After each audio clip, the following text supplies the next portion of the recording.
I'm Steve Pitt. I'm here at Whistling Pines Gun Club on our tactical range. We're going to be doing a tactical style scenario called Barrier Busters. It utilizes movement and shooting around barricades and no shoots or innocents. Make sure we don't hit the good guys. Are you ready?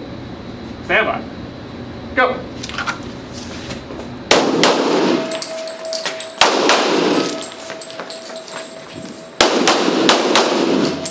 Right feet down, unload, show clear. Thank you very much. Slide forward, never down, holster. Range is clear. So this first target is where we started from. We have to lean out around the barrier and shoot this target. We've got a innocent or no shoot here simulating a hostage that we don't want to hit. So we've got a difficult shot by leaning around the barricade and still trying to hit center mass on this target. Then we come to the next position and the same thing, we have to lean around a barrier and we've got difficult shots here, the same thing, but we're leaning around the opposite side of the barrier, so we have to shoot leaning to the right side instead of the left side. So we're going to utilize both skills, whether you're right-handed or left-handed. One side is going to be more difficult than the other. Then we proceed to the next area.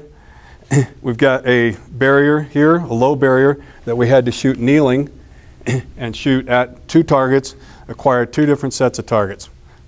So that utilizes the skill of both kneeling and having to acquire multiple targets where you shift your sight back and forth from the target to the front sight.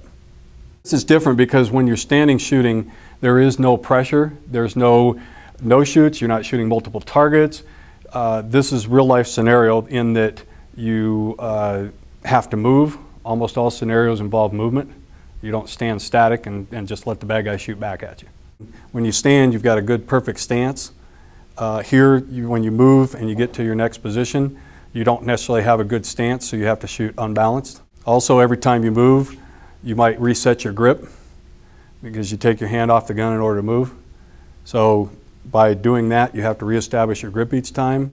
Reacquiring your target is hard, especially around these barricades, in that you have to lean. The purpose of the barricades is to try to simulate you're coming around a door or a wall and you're trying not to give a target to the bad guy.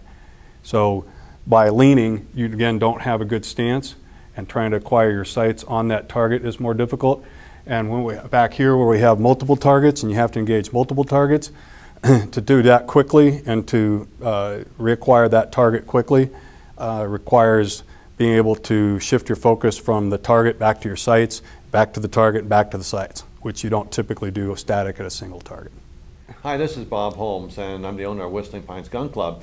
Watching Steve is kind of a revelation because he can do things that most of us can't. And Steve, about how many hours do you have behind you? I couldn't even count them. It'd be thousands and thousands of hours. I probably shoot 40,000 rounds a year for the last 10 years. I practice all the individual skills. I dry fire at home, and it takes a lot to be able to shoot accurately at speed. You don't learn those skills initially in just a basic class. Yeah, so the good point is, this is not like, you know, just getting your permit and going out and shooting like Steve. It takes a lot of practice to shoot like Steve, but this is the place you get the practice.